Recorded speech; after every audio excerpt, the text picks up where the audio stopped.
ప్రభునామానికి మహిమ కలుగును గాక. ప్రభువైన యేసుక్రీస్తు నామంలో కూడి వచ్చిన ప్రియులందరికీ కూడా వందనాలు తెలియజేస్తున్నాను. ప్రభు అనుగ్రహించిన కృపను బట్టి ఈ ఉదయకాలం మనమందరం దేవుని వాక్యాన్ని ధ్యానం చేయడానికి సహాయకరంగా ద్వితీయోపదేశకాండం 34 అధ్యాయంలోంచి దేవుని వాక్యాన్ని విందాం. ద్వితీయోపదేశకాండం 34 అధ్యాయము.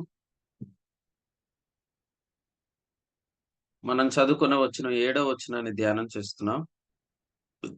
మోషే చనిపోయినప్పుడు 120 సంవత్సరముల ఈడు గలవాడు. అతనికి దృష్టి మాంద్యం లేదు, అతని సత్తువు తగ్గలేదు. 6వ వచనం, బెత్పయోరు ఎదుట మోయాబు దేశంలోనున్న లోయలో అతడు పాతి పెట్టబడెను. అతని సమాధి ఎక్కడ ఉన్నదో నేటి వరకు ఎవరికీ తెలియదు. దైవ గ్రంథంలో మోషేను గూర్చి కొన్ని సంగతులు మనం ధ్యానం చేస్తూ, మోషే ఆయన ధర్మశాస్త్రానికి ఆయన సూచనగా ఉన్నాడు అని మనం జ్ఞాపకం చేసుకుంటూ ఉన్నాం. టైపాలజీలో మోషే ధర్మశాస్త్రాన్ని సూచిస్తున్నాడు. మోషే గారు సమాధి చేయబడినప్పుడు ఆయన సమాధి ఎక్కడ ఉన్నదో ఎవరికీ తెలియదు అనే మాట మనం జ్ఞాపకం చేసుకుంటూ, యోధా వ్రాసిన పత్రికలో మరొక వచనాన్ని మనం దీనికి అనుబంధంగా చదువుకుంటూ ఉన్నాం. మొదటి అధ్యాయం, యోధా వ్రాసిన పత్రిక మొదటి అధ్యాయం వచనం 9 చదువుదాం. యోధా వ్రాసిన పత్రిక మొదటి అధ్యాయం వచనం 9. అయితే ప్రధాన దూత అయిన మిఖాయేలు అపవాదితో వాదించుచు మోషే యొక్క శరీరమును గూర్చి తర్కించినప్పుడు, దూషించి తీర్పు తీర్చి తెగింపక ప్రభువు నిన్ను గద్దించునుగాక అనెను. మోషే యొక్క శరీరమును గూర్చి అపవాది ఎందుకు తర్కిస్తున్నాడు? మోషే యొక్క శరీరం గురించి అపవాది ఎందుకు తర్కిస్తున్నాడు అంటే, దీనికి మనం యోహాను సువార్త 13వ అధ్యాయంలో యోధాలో సాతాను ప్రవేశించినప్పుడు వాడు ఆ ముక్క పుచ్చుకొని బయటికి వెళ్ళినని 30వ వచనంలో చదివాం. సో అపవాది యొక్క తంత్రములు మనం ఎరుగని వారము కాము. కొరింథీయులకు రాసిన 2వ పత్రిక 2వ అధ్యాయం వచనం 11లో వ్రాసినట్లు, అపవాది యొక్క తంత్రములు మనం ఎరుగని వారం కాదు. వాడు మోషే శరీరాన్ని గురించి తర్కిస్తున్నాడు. వాడు యేసుక్రీస్తు యొక్క శరీరం తీసుకొని బయటికి పోయాడు. కాబట్టి అపవాది యేసుక్రీస్తు ప్రభు యొక్క ప్రవేశాన్ని వాడు ఎంత మాత్రం కూడా ఒప్పుకోడు.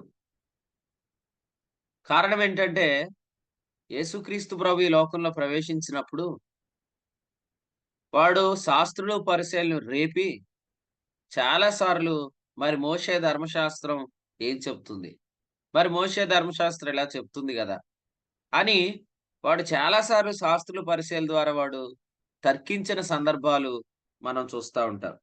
యోహాను సువార్త 8వ అధ్యాయంలో వ్రాయబడినట్లుగా శాస్త్రులు పరిసయ్యులు మాట్లాడుతున్న మాట చూడండి. 5వ వచనం, అట్టి వారిని రాళ్లు రువ్వి చంపవలెనని ధర్మశాస్త్రంలో మోషే మనకు ఆజ్ఞాపించాను కదా, అయినను నీవేమి చెప్పుచున్నావా అని అడుగుతున్నారు. కాబట్టి అపవాది మోషే ధర్మశాస్త్రాన్ని ప్రవేశపెట్టాలని వాడు ప్రయత్నిస్తూనే ఉన్నాడు. యేసుక్రీస్తు యొక్క ప్రవేశాన్ని వాడు ఆటంకపరుస్తూనే వచ్చాడు. కారణం ఏంటంటే, మోషే ధర్మశాస్త్రం అనేది అపవాది యొక్క బలం అని మనం హెబ్రీ పత్రిక 2వ అధ్యాయం 14లో చూస్తాం. మోషే ధర్మశాస్త్రం అపవాది యొక్క బలం.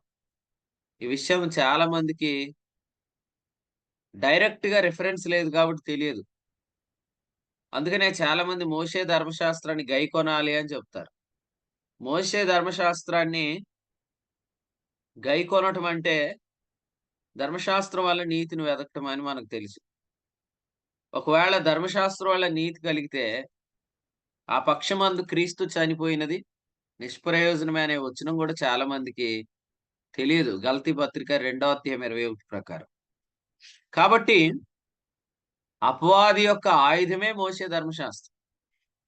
ఎందుకంటే దానిని ధర్మానుకూలంగా వినియోగించకపోతే, తిమోతి మొదటి పత్రిక 1:10లో చెప్పినట్లు దానిని ధర్మానుకూలంగా వినియోగించకపోతే అది చంపేస్తుంది.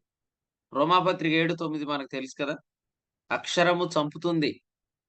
కొరింథీయులకు రాసిన 2వ పత్రిక 3:6 అది అపవాది యొక్క ఆయుధం. అందుకనే యేసు ప్రభు ఈ లోకంలో ప్రవేశించటం అనేది వాడు ఆటంకపరుస్తూనే వచ్చాడు. యేసుక్రీస్తు ప్రవేశించిన తర్వాత కూడా యేసుక్రీస్తు శరీరధారి అయి వచ్చాడని ఒప్పుకొనని వంచకులు అనేకులు, క్రీస్తు విరోధులు అనేకులు బయలుదేరారని యోహాను వ్రాసిన 2వ పత్రిక 7వ వచనంలో, యోహాను వ్రాసిన మొదటి పత్రిక 4వ అధ్యాయంలో 2వ వచనంలో మనం చూస్తున్నాం. ప్రియులారా వినండి. యేసుక్రీస్తు ప్రభు యొక్క మరణము ద్వారా అపవాది నశించాడు. కానీ ఎలా నశించాడనే వివరణ తెలుసుకోకపోతే అసలు ఈ ధర్మశాస్త్రం టాపిక్ బయటికి రాదు. హెబ్రీ 2:14లో యేసుక్రీస్తు మరణం ద్వారా అపవాది నశించాడని చదువుకుంటూ వెళ్ళిపోతే అసలు ఈ ధర్మశాస్త్రం గొడవే రాదు. కానీ అక్కడ చాలా క్లియర్‌గా ఉంది. చదవండి హెబ్రీ 2:14 ఒకసారి చూడండి. కాబట్టి ఆ పిల్లలు రక్తమాంసములు గలవారైనందున ఆ ప్రకారమే మరణము యొక్క బలము గలవారిని అనగా అపవాదిని మరణము ద్వారా నశింపచేయుటకును జీవితకాలమంతయు మరణ భయము చేత చాలండి. ఇక్కడ దాచి 14 వచనంలో యేసుక్రీస్తు మరణం ద్వారా అపవాది నశించాడు అని మాత్రం రాయలే. ఏం రాసాడంటే మరణము యొక్క బలము గలవాడు అన్నాడు. మరణము యొక్క బలము గలవాడు. మరణము యొక్క బలం అంటే అక్షరము చంపుతుంది గదా! అదే వాడి యొక్క బలం. అందుకనే యేసుక్రీస్తు మరణం ద్వారా అపవాది నశించాడు. మన స్తుతియు మహిమ ఘనత నీకే అనే పాటలో భరించితివి శ్రమలు నిందలు ఓర్చితివన్నీ మా కొరకు మరణము గెలిచి అని రాసేసారు దాన్ని. మరణము గెలిచి కాదు, మరణము ద్వారా. మరణం గెలిచి అంటే ఏంటి? పునరుద్ధానం. యేసుక్రీస్తు పునరుద్ధానం ద్వారా అపవాది నశించలేదు. యేసుక్రీస్తు మరణం ద్వారా అపవాది నశించాడు. ఎందుకంటే యేసుక్రీస్తు మరణంలో అక్షరాన్ని ఆయన కొట్టివేశాడు. అందుకని ఆడు చచ్చిపోయాడు. మీరు చూడండి డైరెక్ట్‌గా యేసుక్రీస్తు ప్రభు వెళ్లి సాతానుతో ఫైట్ చేయలేదు. యేసుక్రీస్తు ప్రభు ధర్మశాస్త్రం యొక్క అవసరత లేకుండా చేశాడు. అంటే మనుషులను విశ్వాసం ద్వారా నీతిమంతులుగా తీర్చడానికి అవసరమైన విమోచన కార్యం జరిగించాడు. రోమాపత్రిక 3:24 ఎప్పుడైతే విమోచన జరిగించాడో మనుషుడు విశ్వాసం వల్ల నీతిమంతుడైతే ఇక మనుషుడికి ధర్మశాస్త్రంతో అవసరమే లేదు. అలాగూ అపవాది యొక్క బలాన్ని ఆయన కొట్టివేశాడు. ఆటోమేటిక్‌గా అపవాది నశించిపోయాడు. కాబట్టి ఈ వివరణ ఎవ్వరినైనా అడగండి 100% మంది చెప్పట్లేదు. యేసుక్రీస్తు చనిపోయినప్పుడు అపవాది ఎలా నశించాడు అంటే, యేసుక్రీస్తు చనిపోయినప్పుడు అపవాది ఎలా నశించాడో హెబ్రీ 2:14లో ఉంది. మరణము యొక్క బలము గలవానిని అనగా అపవాదిని అని రాసింది. కాబట్టి 3 మాటలు నేను ఇలా చెప్తాను. ఎప్పుడు మీరు ఇవి నెమరు వేసుకుంటూ ఉండండి. నంబర్ 1 యేసుక్రీస్తు ప్రభువా నువ్వు చనిపోవటం ద్వారా నేను పాపం విషయంలో చనిపోయాను. నంబర్ 2 యేసు ప్రభువా నువ్వు మరణించడం ద్వారా నేను ధర్మశాస్త్రం నుంచి విడుదల పొందాను. నంబర్ 3 యేసు ప్రభువా నువ్వు చనిపోయావు కాబట్టి అపవాది నశించాడు. కొన్నిసార్లు సాతాను యొక్క శక్తులు, సాతాను యొక్క తంత్రాలు, సాతాను యొక్క కుయుక్తి ఇవన్నీ కూడా మనకు భయం కలిగిస్తున్న సందర్భాల్లో ఇలాగే చెప్పాలి. అపవాది నశించాడు. ఎలా నశించాడు అనేది మనము వివరణలోకి వెళ్తే తప్ప ఆ మాట మనం గట్టిగా నమ్మలేం. అపవాది నశించాడు. ఎందుకంటే వాడి బలమేంటి? వాడి బలమేంటంటే వాడి తలేంటి? వాడి తలేంటంటే ధర్మశాస్త్రం. వాడి తోక, వాడి తల గురించి ప్రకటన గ్రంథం 12లో రాయబడింది. వాడి తల యేసుక్రీస్తు ప్రభు కొట్టివేశాడు. అందుకని ఆదికాండం 3:15లో అన్నాడు, స్త్రీ సంతానము సర్పమును తల మీద కొట్టును అన్నాడు. వాడేమో మడిమ మీద కొడుతున్నాడు. మడిమ అంటే అర్థమేందంటే మనస్సాక్షి. యోహాను సువార్త 13వ అధ్యాయంలోకి మీరు వెళ్తే యేసు ప్రభు పాదాలు కడుగుతున్నారు. పాదాలు ఎందుకు కడుగుతున్నారంటే పాదములు అంటే మనస్సాక్షి అని మనం ధ్యానం చేశాం. స్నానం అంటే హృదయము, హృదయం పవిత్రమవటం, పాదములంటే మనస్సాక్షి పవిత్రమవటం. సాతానుగాడు విశ్వాసుల మనస్సాక్షి పాడు చేస్తాడు. సర్పం మడిం మీద కొడుతుంది. కానీ యేసు ప్రభు వాడి తల మీద కొట్టాడు. తల మీద కొట్టాడంటే అర్థమైందంటే, ఆయన రిలీజియన్ అనే తలకాయని ఆయన పగలగొట్టేశాడు. మతము అనేది ఏదైనా ధర్మశాస్త్రమే. మతము అనేది ఏదైనా ధర్మశాస్త్రమే. దానిని యేసు ప్రభు ఆయన తల మీద కొట్టాడు. కాబట్టి ఆహ్, పాము యొక్క లక్షణం ఏందంటే, అది తల మీద తగిలిన దెబ్బ అది తోక కదుపుతుంది. అయితే తోకకు కూడా భయపడే విశ్వాసులున్నారు. తోక అంటే ఏంటంటే గలతీ 4:10 దినములు, మాసములు, సంవత్సరాలు, ఉత్సవాలు వీటినేమంటారంటే దెయ్యముల మూలపాఠాలంటారు. సో, చాలా మంది తల పగిలిందని తెలియక తోకకు భయపడుతున్నారు. అందుకని ఆచారాలు చేస్తున్నారు. మీరు కావాలంటే హెబ్రీ 2:14లో తలుంది. 15లో తోకుంది. చదవండి ఒకసారి. హెబ్రీయులకు రాసిన పత్రిక 2:14లో వాడి తల గురించి రాశాడు. హెబ్రీ 2:15లో వాడి తోక గురించి రాశారు. ఒకసారి తీసినోళ్ళు చదవండి. కాబట్టి ఆ పిల్లలు రక్తమాంసములు గలవారైనందున ఆ ప్రకారమే మరణం యొక్క బలం గలవారిని అనగా అపవాదిని మరణం ద్వారా నశింపజేయుటకును జీవితకాలం అంతయు మరణ భయం చేత దాస్యమునకు లోబడిన వారిని విడిపించుటకును ఆయన కూడా యెస్. ఈ రక్తమాంసములలో 2 వచనాలు పాల్గొనెను. చూడండి. 2:14లోనేమో వాని తల గురించి రాశాడు. అపవాదిని ఆయన నశింపజేశాడు అనే మాట ఇక్కడ రాయబడింది. 2:15లోనేమో వాని తోక. వాని తోకేంటి? ఆచారాలు. ప్రజలు భయంతో ఆచారాలకు లోబడిపోయారన్నమాట. మిమ్మల్ని ఒక ప్రశ్న అడుగుతాను. ఎంతమంది క్రైస్తవులు అపవాది నుంచి విడుదల పొందారు? ఎంతమంది క్రైస్తవులు అపవాది నుంచి విడుదల పొందారు? క్రైస్తవులు ఎంతమంది అపవాది నుంచి విడుదల పొందారు?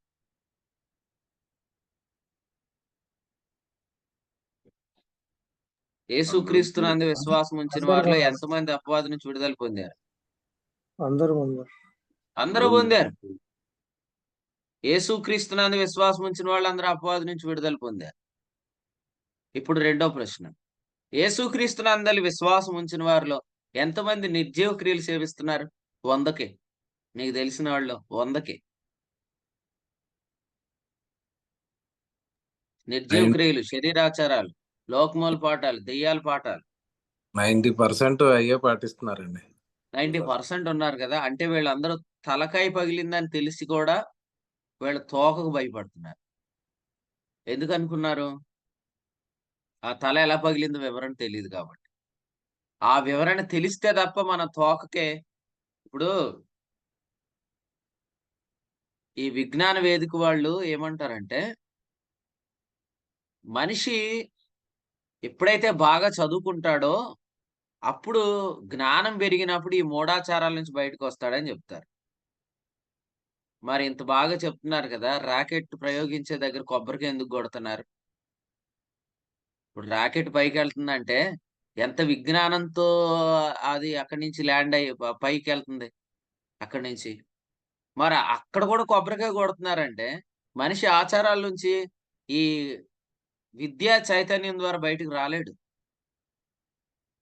కేవలము ఒక వ్యక్తి మనస్సాక్షిలో ఐ యామ్ పెర్ఫెక్ట్ అనే కాన్షియస్‌నెస్ వస్తే తప్ప, మనిషి ఈ భయపడి చేసే ఆచారాల నుంచి బయటకు రాలేడు. ఐ యామ్ పెర్ఫెక్ట్ అని ఎవరికీ అనిపించదు. ఎందుకంటే, రాత్రి నేను వాక్యం చెప్పిన తర్వాత, ప్రభు ఈ విషయాలు మాట్లాడుతూ వస్తున్నాడు లోపల. అందులో ఒక విషయం చెప్తా. అదేందంటే, మనిషి తను చేసే క్రియలను బట్టి నీతిమంతుడు అనుకుంటాడు. విశ్వాస న్యాయం సువార్త తెలియనంత కాలం నాస్తికుడైనా, ఏ మతానికి చెందినవాడైనా తన కర్మను బట్టి అతడు పెర్ఫెక్ట్ అనుకుంటాడు. ఆ లెక్కలో చూసుకుంటే, కర్మ వల్ల ఎవరు గూడా నీతిమంతులు కారు. ఎందుకంటే, మనిషి పాపం చేస్తాడు కాబట్టి. అప్పుడు ఏ వ్యక్తికి కాన్ఫిడెన్స్ ఉంటది నేను పెర్ఫెక్ట్ అని? ఎందుకంటే దురాశలు, పాపేచ్ఛలు అని మనం చెప్పుకుంటున్నాం గదా! రోమా 7:5, 7:8 ఇవి కూడా మనం జయించగలుగుతున్నాం ఇప్పుడు. దేవుని కృప ద్వారా. కానీ కర్మనీతిలో ఉన్నవాడు వాటిని జయించలేడు. అవి చేస్తాడు. చేస్తున్న వ్యక్తికి తను నమ్మే సిద్ధాంతం ప్రకారం, తను నమ్మే న్యాయం ప్రకారం, తను పెర్ఫెక్ట్ అనే కాన్షియస్ అతను కలిగిద్దా? ఖచ్చితంగా కలగదు. కలగనప్పుడు ఆ వ్యక్తి ఏదో ఒక విధంగా ఏదో ఒక ఆచారానికి లోనయ్యే ఉంటాడు. కాబట్టి చైతన్య వేదికలు చాలా చదువులు పెరిగితే మూఢాచారాలు పోతాయని చాలామంది అంటున్నారు గానీ, అసలు నేనేం జెప్తానంటే, ఆచారాలకే అవకాశం లేని క్రైస్తవ్యంలో కూడా ఆచారాలెక్కువున్నాయి ఇప్పుడు. కారణం ఏంటంటే, మనుషులు భయపడిపోతున్నారు. ఎందుకు భయపడుతున్నారంటే, వాని తోక ఆకాశ నక్షత్రములలో మూడో భాగం నీడ్చివేసింది. ప్రకటన గ్రంథం 12. ఈ మూడో భాగం నక్షత్రాలు ఎవరైతే ఉన్నారో, వీరు ఆకాశ మండలమందున్న దురాత్మలు. వీళ్ళ యొక్క పాఠాలు దినాచారాలు, నెలాచారాలు, సంవత్సరాలు, ఉత్సవ కాలాలు. చేత పట్టుకొనవద్దు, రుచి చూడవద్దు, ముట్టవద్దు అనే విధులు మనుషుల పారంపర్యాచారాలు. కొలసి పత్రిక. పేతురు మొదటి పత్రిక 1:15 పితృపారంపర్యమైన వ్యర్థ ప్రవర్తన. వీటన్నిటికి భయపడిపోతున్నారు. నేనొకటి చెప్తాను. తలకాయ పగలగొట్టాడంటే అర్థమేందంటే, ఇక వాడి తోక కూడా మనల్ని భయపెట్టకూడదు. హెబ్రీ 2:14లో వాడి తల పగిలింది. హెబ్రీ 2:15లో మనమందరం గూడా భయము నుండి గూడా విడుదల పొందాం. మరణ బలము నుండే గాదు, మరణ బలము గలవాని నుండే గాదు, మరణ భయము నుండి గూడా మనం విడుదల పొందాం. ఇప్పుడు మనకున్నది దేవుని భయమా? మరణ భయమా? చాలా మంది మరణ భయాన్నే దేవుని భయంగా చెప్పేసుకుంటున్నారు. చాలా మంది మీరు చూడండి ప్రయాణం చేసినప్పుడు గుడి కనిపిస్తే గుడికి దండం పెట్టుకుంటారు. బొమ్మలకు ఏదైనా కనపడితే దేవుడికి దండం పెట్టుకుంటున్నాం అంటారు. వాళ్ళందరూ చేసేది ఎందుకోసం అంటే భయంతో చేస్తున్నారు ఇదంతా. చచ్చిపోతామేమో, ఏదన్నా అయ్యిద్దేమో అని. దీన్నేమంటారంటే యెషయా గ్రంథం 9 అధ్యాయంలో రాసినట్లుగా మరణ ఛాయ అని అంటారు. లూకా సువార్తలో మొదటి అధ్యాయం ఆఖరి వచనంలో గూడా ఉంది. మరణ ఛాయ గల నివాసుల మీద. మరణం యొక్క నీడలో ఉన్నవారు మరణం యొక్క భయము చేత దాస్యానికి లోబడి ఉన్నారు. ప్రియ ప్రభు మనల్ని నీడలో మరణపు నీడలో ఉంచలేదు. మరణంలోండి జీవంలోకి దాటించాడు. యోహాను 5:24. మరణపు నీడ గూడా మనకు లేదు. కానీ ప్రజలు భయపడుతున్నారు. ఎందుకు భయపడుతున్నారు అంటే కారణము వాడి తల పగిలిందని తెలుసుకుంటున్నాం గానీ ఎలా పగిలిందో మనం తెలుసుకోవాల. వాడి కపాలం పగిలిపోయిందన్నమాట. అందుకనే యేసు ప్రభు సిలువ వేయబడినప్పుడు గొల్గోతా కొండ మీద ఆయన సిలువ వేయబడ్డాడు. గొల్గోతా అంటే తెలుగులో కపాల స్థలము అని అర్థం. గొల్గోతా అనే పదం గూడా గొలియాతు అనే పదానికి చెందిన పదమే. గొలియాతు యొక్క తల పట్టుకొని దావీదు యెరూషలేముకొచ్చాడు. నేడు మన పరమ దావీదు ప్రభువైన యేసుక్రీస్తు ఆయన దావీదు గొలియాతు తల కాదు, అపవాది తలని అక్కడ పగలగొట్టాడు. కాబట్టి అందరూ తెలుసుకోండి, అపవాది నశించాడు. వాడు నశించటానికి మూలం ధర్మశాస్త్రాన్ని యేసుక్రీస్తు ప్రభు కొట్టివేశాడు. కొట్టివేశాడు అంటే అర్థమేందంటే రోమాపత్రిక 10:5 చదివితే ధర్మశాస్త్రము వలన నీతిని వెదుకుట అనేది కొట్టివేశాడు. ఎందుకంటే మనుష్యులను విశ్వాసం వల్ల ఆయన నీతిమంతులుగా తీరుస్తున్నాడు. కాబట్టి ఎవరైతే ఇలాగు సత్యాన్ని గ్రహించారో వాళ్ళు వాడికి భయపడరు. నేను ఒక ప్రశ్న అడగనండి. దేవుడు తర్వాత అందరూ ఎక్కువ భయపడేది ఎవరికి? దేవుడు తర్వాత. దేవుడు చాలా గొప్పవాడు. ఆ తర్వాత స్థానం ఎవరిది చెప్పండి? దెయ్యందేనండి. Very good. కరెక్ట్ ఆన్సర్ చెప్పారు మీరు. దేవుడు తర్వాత ఈవెన్ దేవుని సేవకులు కూడా లేరు ఈరోజు. దేవుని తర్వాత అంటే ఒకవేళ కుమారుడు, పరిశుద్ధాత్మ కూడా కవర్ చేస్తాను. తండ్రి, కుమారుడు, పరిశుద్ధాత్మ తర్వాత దేవుని సేవకులు కూడా లేరు. నెక్స్ట్ ప్లేస్ ఎవరిదంటే వాడిదే. అంటే క్రికెట్ భాషలో చెప్పాలంటే ఆయనేమో అవతల సైడ్ బ్యాటింగ్ చేస్తుంటే ఈ యువతల సైడ్ ఏమో అపవాదిగాడు ఉన్నాడన్నమాట. చాలా మంది అంతే. దేవుడు ఫస్టు, తర్వాత ఇలా అంటారు. దేవుడు శక్తి గలవాడండి. ఆ తర్వాత శక్తి మాత్రం అపవాదిగాడిదే అంటారు. నేనేమంటానంటే వాడు విశ్వాసుల కాళ్ళ క్రింద ఉన్నాడు. అర్థమైతే ప్రతి విశ్వాసి కూడా అపవాదిగాడి కంటే శక్తిమంతుడు. ఇంకా చెప్పాలంటే పరలోకములో ఉన్న దూతలందరూ గూడా మనకు పరిచర్య చేస్తున్నారని హెబ్రీ 1:14 రాశాడు. వాడు పడిపోయిన దూత.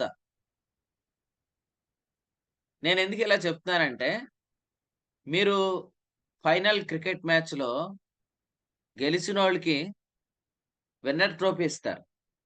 ఇంకొకళ్ళకి రన్నర్ అప్ ఇస్తారు కదా! ఇప్పుడు ఇందులో ఎవరైతే ఓడిపోయిన టీమ్‌లో ప్రత్యర్థి కెప్టెన్ ఉంటాడో, అతడు గెలిచిన టీమ్‌లో కెప్టెన్ తర్వాత స్థానంలో ఉంటాడు. ఈవెన్ ఓడిపోయినా.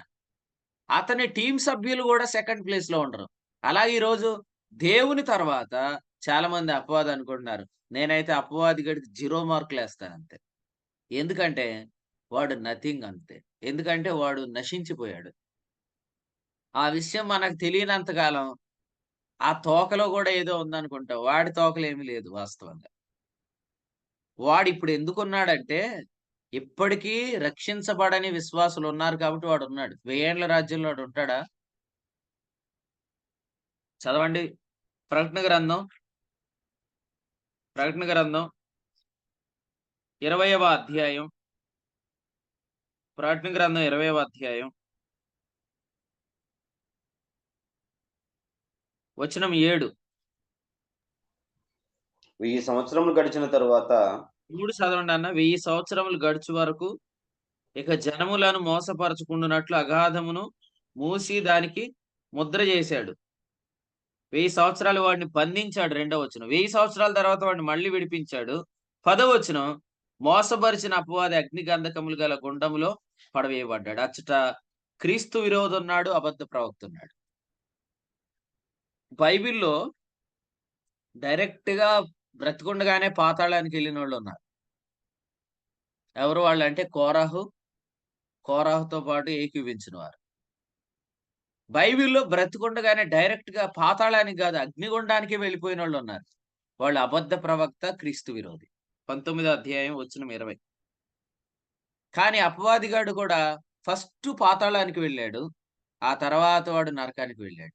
అగ్నిగుండానికి వెళ్ళాడు. పాతాళంలో వాడు ఎన్ని సంవత్సరాలు ఉంటాడు? అగాధంలో వాడు ఎన్ని సంవత్సరాలు ఉంటాడు?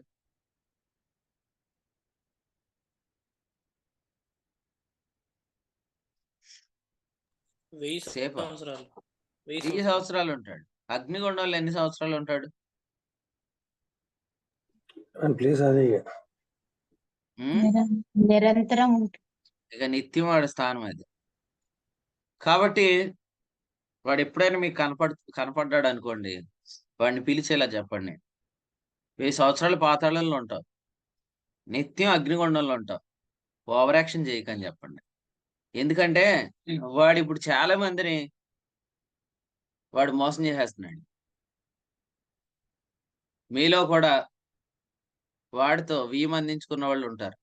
ఇదేం గొడవ అండి మాకు అని అనుకోకండి. నేను చెప్తానేనండి. ఎంతమందికి ఈ ఉదయకాలం సత్యనారాయణ గారు ఫోన్ చేస్తే తప్ప నిద్ర లేవనోళ్ళు ఎవరెవరు ఉన్నారు చెప్పండి నాకు. వాళ్ళందరికీ చెప్తున్నాను. మిమ్మల్ని ఖచ్చితంగా అపవాది గట్టిగా చెప్పండి ఆడికి. మా జోలికి రాకరా, నీకు మాకు లింక్ లేదురా అని చెప్పండి. ఎందుకంటే చాలా మంది సోమరులుగా ఉంటున్నారు. చాలా మంది నిర్లక్ష్యం కలిగి ఉంటున్నారు. అయితే కొంతమంది అడిగారనమాట సత్యనారాయణ గారిని ఏమనంటే, మేము పొద్దున్నే లేవలేమండి లేపండి అని. వాళ్ళు గొడవ వదిలేయండి. నేను వాళ్ళ గొడవ కాదు. అసలు ఈరోజు మీటింగ్ లేదనుకున్నానన్నా అంటారు కొంతమంది విచిత్రంగా.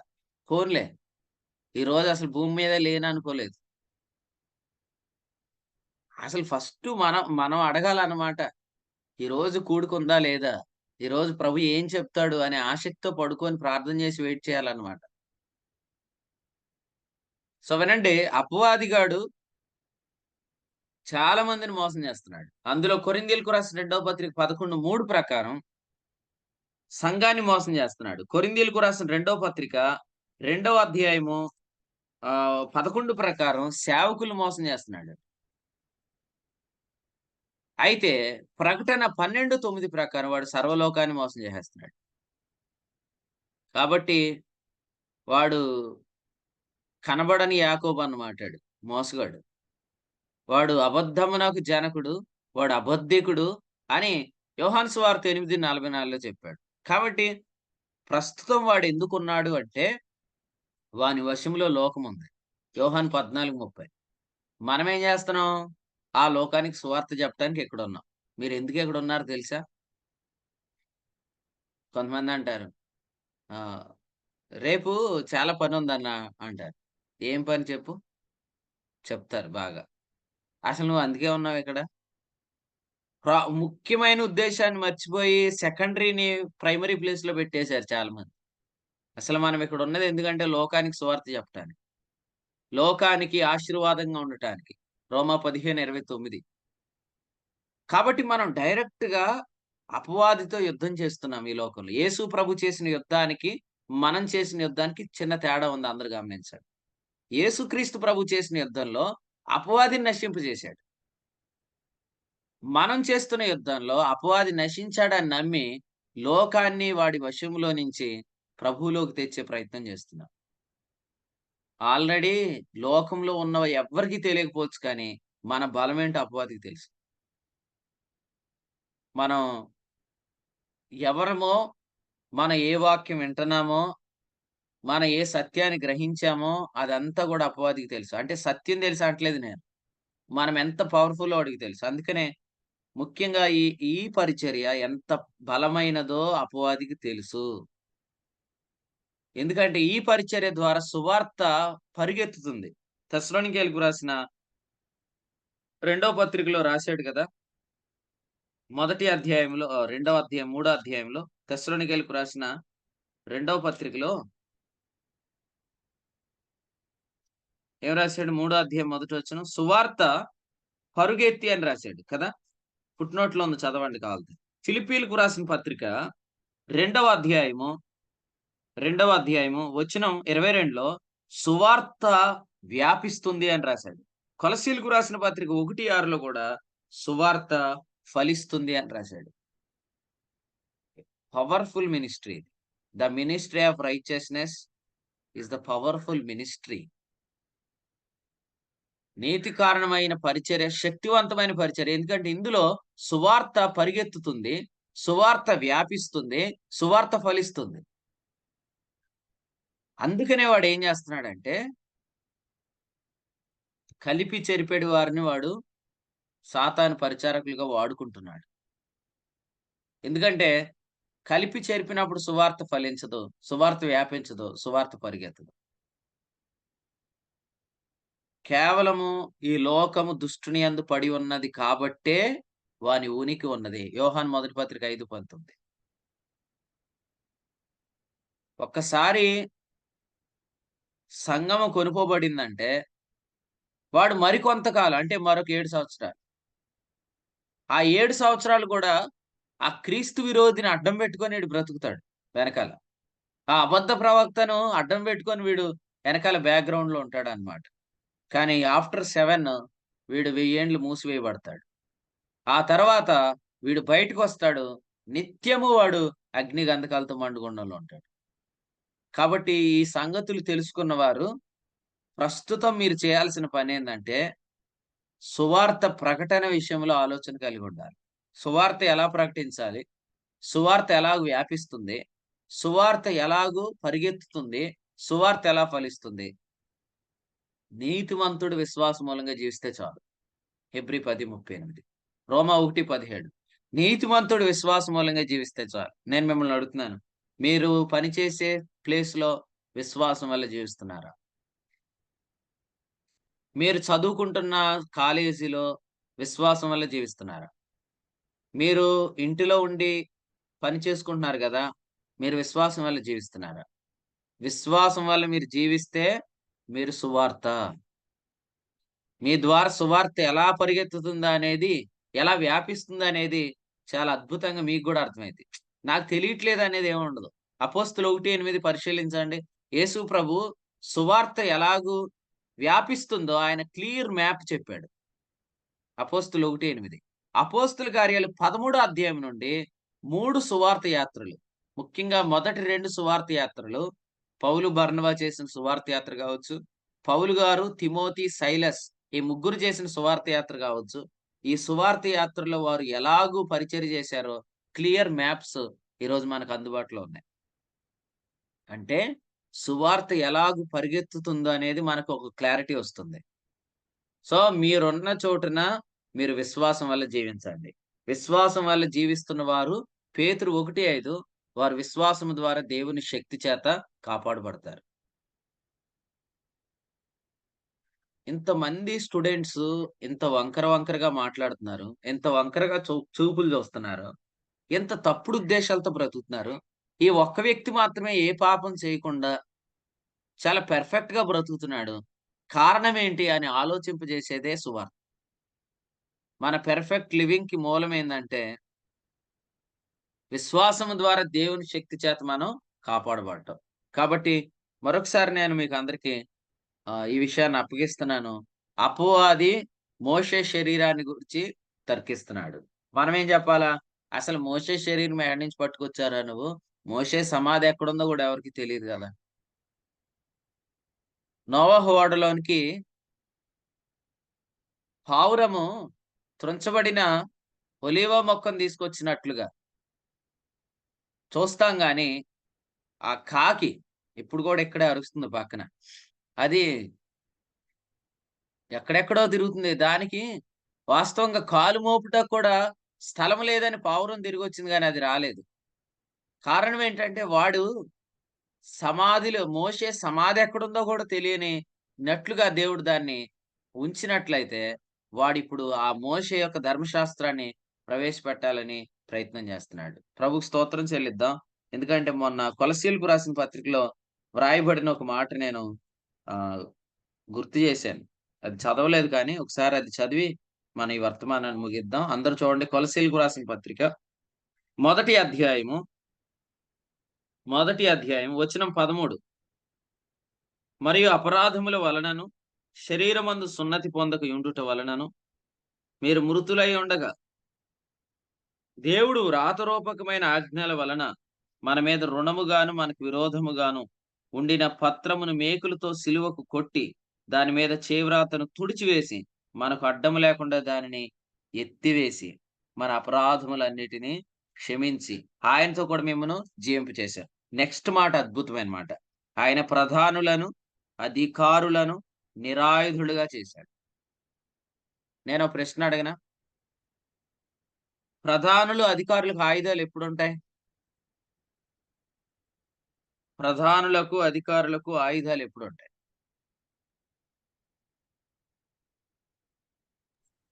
దానికి వెళ్ళినప్పుడండి. అద్భుతంగా చెప్పారు. ఇంక చెప్పండి ఎవరైనా? ప్రధానులకు, అధికారులకి ఆయుధాలు ఎప్పుడుంటాయి?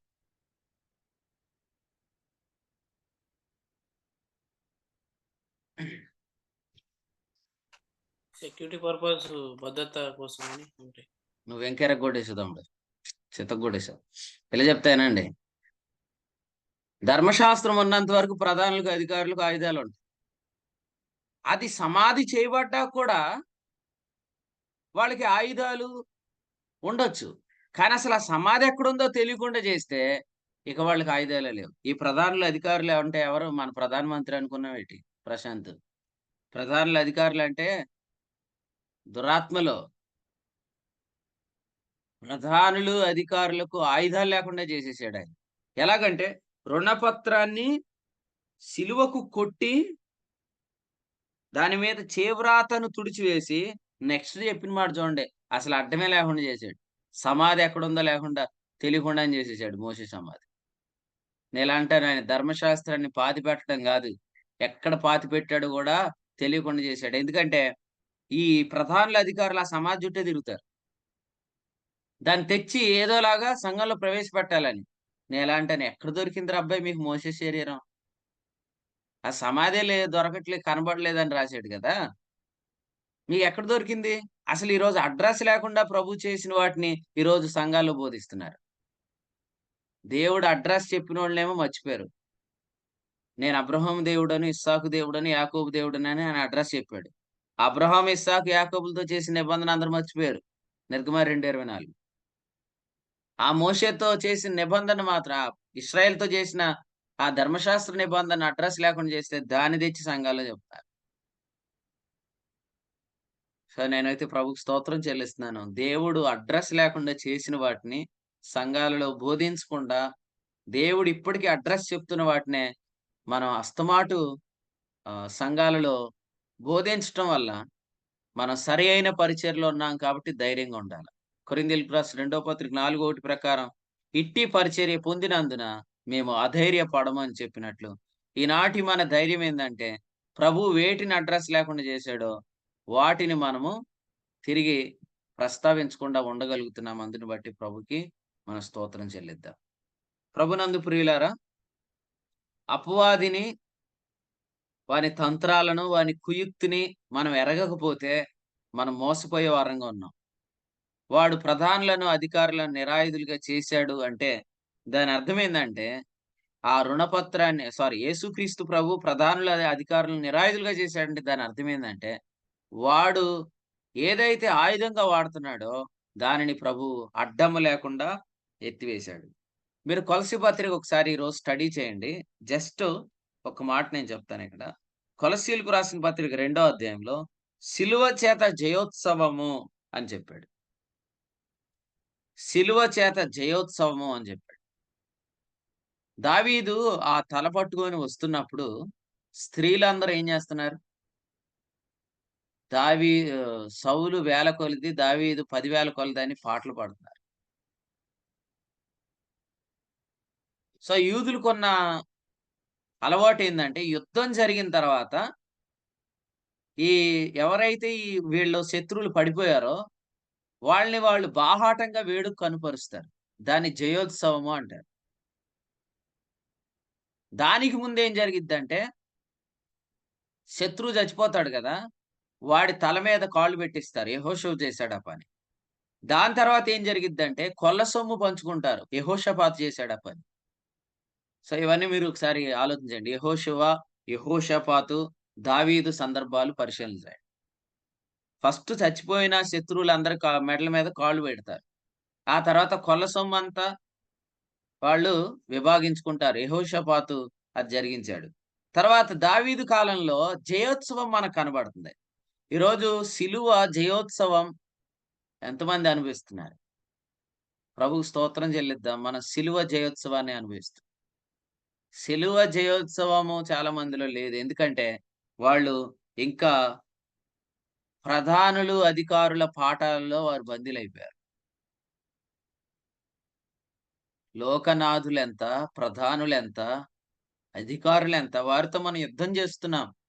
కారణం ఏంటంటే మనం పోరాడుతుంది శరీరులతో కాదు, ప్రధానులతోనూ, అధికారులతోనూ అన్నాడు కదా!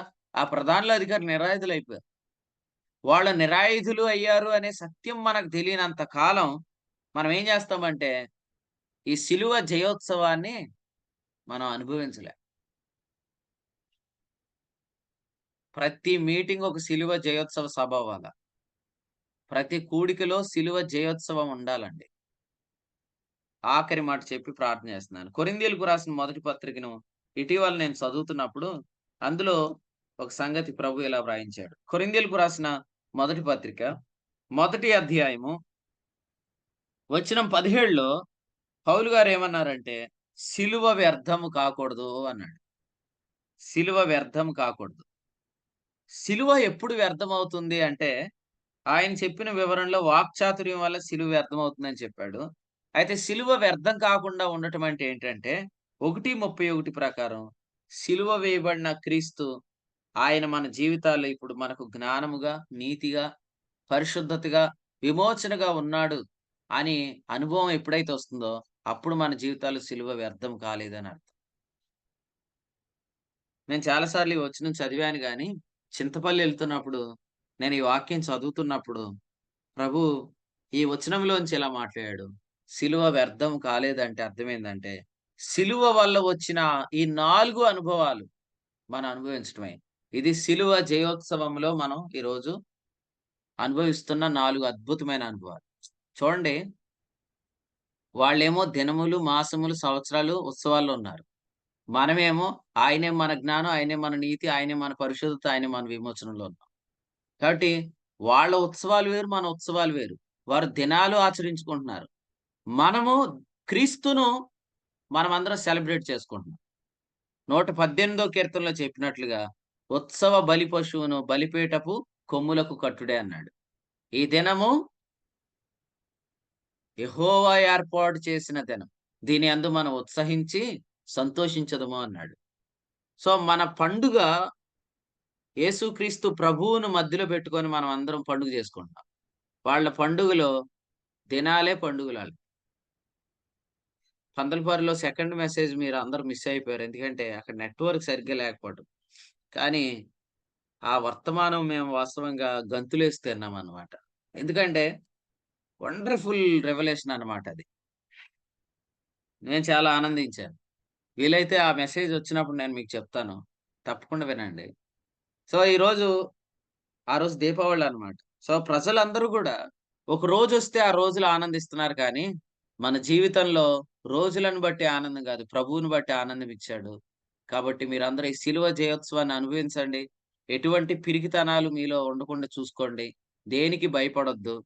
ఎందుకంటే, మన ప్రియ ప్రభువైన యేసుక్రీస్తు ప్రధానులను, అధికారులను ఆయన నిరాయుధులుగా చేశాడు. కాబట్టి అపవాది నశించాడు. వాడి తల పగిలింది. వాడి తోక గూడా మనల్నేమి చేయలేదు. కాబట్టి ఈ దినాలన్నీ మీరు ఉత్సహించండి, సంతోషించండి. ఇక వాటికి మీరు భయపడాల్సిన అవసరం లేదు. ఫరో ఎదుట మోషే చేసిన సూచక్రియలు చేసిన మోషే వంటి ప్రవక్త ఇంకొకడు అప్పటి వరకు పుట్టలేదు. ఇది ఎందుకు రాశాడంటే, ఈవెన్ మన మోషే అంత గొప్పవాడైనా కూడా, మన మోషే కంటే మన ప్రభువైన యేసుక్రీస్తు అంత గొప్పవాడైనా కూడా, ఈరోజు మనం ఇంకా ఫరో నీడకు భయపడితే ఎలాగా? ఫరో మన మీద నుంచి తొలగించబడ్డాడు. ఫరో నీడ గూడా మన మీద ఉండకూడదు. ఎందుకంటే ఫరోను దేవుడు మోషే ముందు ఆయన సిగ్గుపడేటట్లు చేశాడు. వాస్తవంగా ఫరో రాజు గదా! కానీ మోషే వచ్చి ఏమనేవాడంటే, దేవుడు ఈ ప్రజలను పంపించామంటున్నాడండి అనేవాడు. అసలు ఈ మోషే ఎంతటోడు అనుకున్నాడు. కానీ ఆ మోషే సూచక్రియలు చేస్తున్నప్పుడు దేవుడు మోషేను ఫరో ఎదుట ఆయన గొప్పవాడుగా, గౌరవం పొందదగిన వ్యక్తిగా చేశాడు. అందుకనే యెహోషువ 4:14 అన్నాడు, మోషేకు ప్రజలు గౌరవం ఇచ్చినట్లు అన్నాడు. కాబట్టి మోషేకు చాలా రెస్పెక్ట్ పెరిగిపోయింది. మీరు చదువుతారు గదా! లూకా 1:1 ఘనత వహించిన థియోఫిలస్ అని. అంటే ఘనత రాజ్యాలు మాత్రమే ప్రభువు గూడా ఘనత ఇస్తాడు. మోషేకి అంత ఘనత ఇచ్చాడు. కాబట్టి ఆలోచన చేద్దాం. ఫరోకి ఎవరు భయపడొద్దు. ఎందుకంటే ఇప్పుడు గూడా కొంతమంది కల్లో నిద్రపోతున్నప్పుడు ఏం గుర్తొచ్చిద్దంటే, "ఏనాటి పని ఆనాడే చేయండి" అంటాడు ఫరో. అదే ఇనపడిద్దనమాట. అరే! నాకు చాలా పనులున్నాయి. ఈ వర్కులు ఎప్పుడవుతాయో, అదెప్పుడు ముగించబడిద్దో, ఇదెప్పుడు చేయాలో. అంటే అదంతా ఫరో మాటలన్నమాట. ఫరో మాటలు మీకొద్దు. ప్రభు ఇలా జెప్పాడు. "నా కుడి వైపున కూర్చుండు. నా కుడి పార్శ్వమున కూర్చుండండి" అన్నాడు. మన ప్రభు కూర్చోమన్నాడు. రిలాక్స్ అవ్వండి అన్నాడు. ఫరో ఏమన్నాడంటే, "ఏనాటి పని ఆనాడు చేయండి. ఇటుకల పని ముగించండి. నేను గడ్డివ్వను" అని అన్నాడు. కానీ మన ప్రభు అన్నాడు, "జీవానికి భక్తి కావాల్సిన వాటినన్నిటిని ఇస్తాను. కూర్చో" అని జెప్పాడు. వాడేమో ఇటుకలు చేయమంటాడు. గడ్డివ్వనంటాడు. మన ప్రభు ఏమంటాడు? "నేను ముగించాను. నీకు కావాల్సినవి నేనిస్తా కూర్చో" అంటాడు. కాబట్టి మన ప్రభువు మనల్ని కర్రతో కొట్టేవాడు కాదు. ఫరో నాయకుల్ని కర్రతో కొట్టాడు. మన ప్రభు అయితే మనల్ని పోషిస్తున్న నాయకుడు. పోషిస్తున్న నాయకుడు. ఆయన మన కాపరి, పచ్చిక గల చోట్ల ఆయన మనలను కరుణించేస్తున్నాడు.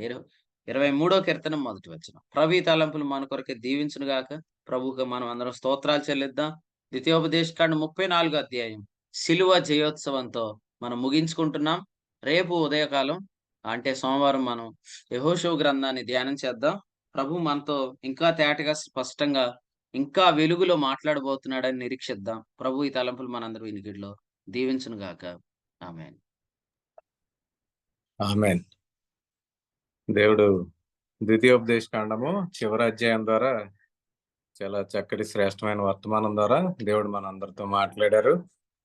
మరి మోషే గారు దేవుడు చెప్పినట్లుగా ఆజ్ఞాపించిన రీతిగా మరి అన్ని కూడా చేసి ఆయన మరి మృతి పొందిన తర్వాత మరి ఆయన పాతి పెట్టబడి ఆయన సమాధి ఎక్కడ ఉందో కూడా ఈ రోజున మరి కనిపించకుండా ఉందన్న విషయాన్ని కూడా జ్ఞాపకం చేస్తూ మరి మోషే అనగా కొత్త నిబంధన ప్రకారం చూసినప్పుడు ధర్మశాస్త్రాన్ని సూచిస్తుందని అపవాది ఆయన యొక్క శరీరాన్ని గురించి తర్కిస్తున్నట్టుగా మరి ఈ రోజున కూడా సంఘాల్లో మరి అపవాది కుయుక్తి ద్వారా ధర్మశాస్త్రాన్ని ప్రవేశపెట్టి మరి యేసుక్రీస్తు ప్రభువారు యొక్క శిలువ యాగం ద్వారా మరి ఆయన మరణం ద్వారా అపవాది యొక్క తలను చితకొట్టి మరి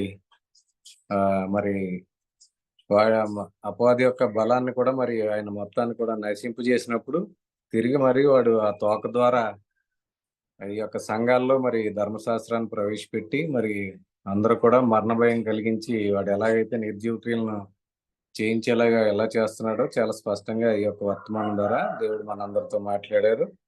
కాబట్టి మరి కలిపి చెరుపడి పరిచర్య ద్వారా మరి సువార్త ఎలా అడ్డగించబడుతుందో, ఎప్పుడైతే నీతికరమైన పరిచర్య ప్రకటించబడితే సువార్త ఎలా ఫలిస్తుందో, ఎలా వ్యాప్తి చెందుతుందో, ఎలా పరిగెడుతుందో కూడా మరి చాలా స్పష్టంగా ఈ యొక్క వర్తమానం నేర్చుకున్నాం. అలాగే విశ్వాసం మూలంగా జీవిస్తే దేవుని యొక్క శక్తి చేత కాపాడబడతాం అన్న విషయాన్ని కూడా మరి ఈ యొక్క వర్తమానం ద్వారా నేర్చుకున్నాం. అలాగే మరి ఈ రోజున మనం అపవాది యొక్క కుయుక్తులకి మనం అందరం జడవలసిన కాదు. ఎందుకంటే యేసుక్రీస్తు ప్రభు వారి యొక్క మరణం ద్వారా వాడి తలకు చితకబట్టబడింది, వాడు నశింపు చేశారు ప్రభు. కాబట్టి ఈ రోజున మనం ప్రతిదినం కూడా మరి జయోత్సాహంతో మరి ఆనందించి సంతోషించవలసిన దినాలు.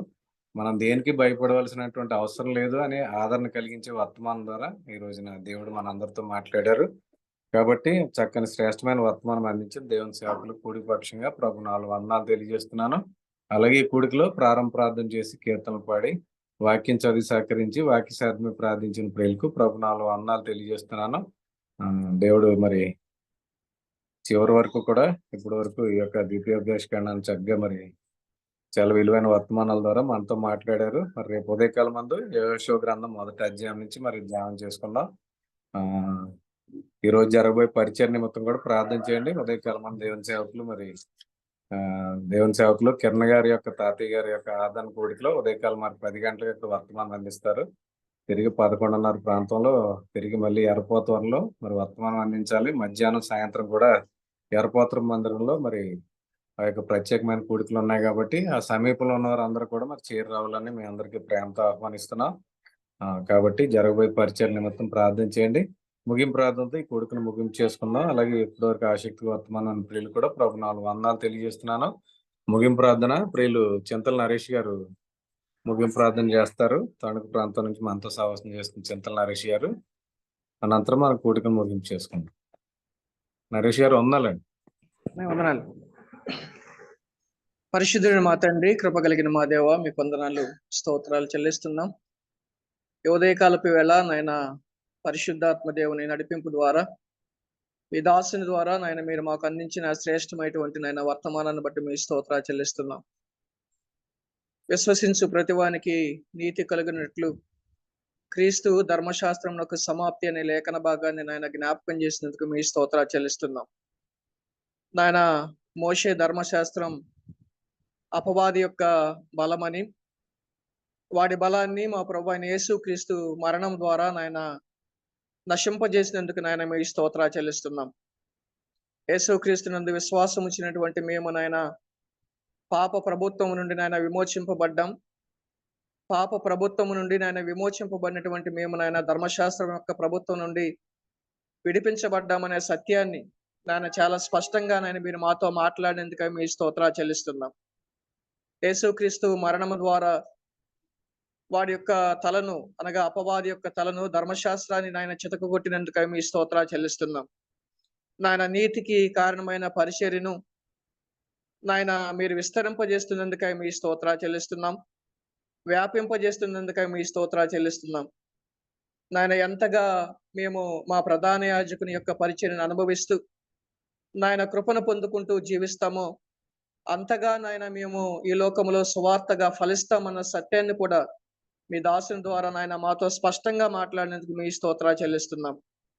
నాయన ప్రస్తుత దినాలలో నాయన దాసిని దాని కుమారుని యొక్క పరిచర్యను నాయన మరణ కారణమగు పరిచర్యను మీరు నాయన కనుమరుగు చేస్తూ నీతికి కారణమైన పరిచర్యను నాయన అనేక ప్రాంతాలలో నాయన విస్తరింపజేస్తున్నందుకై మీ స్తోత్రాలు చెల్లిస్తున్నాం.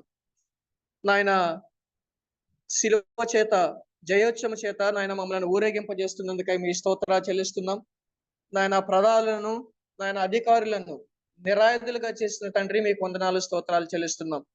మీ శ్రేష్టమైనటువంటి నాయన తలంపుల ద్వారా మమ్మల్ని తృప్తిపరిచినందుకు మీ స్తోత్రాలు చెల్లిస్తున్నాం.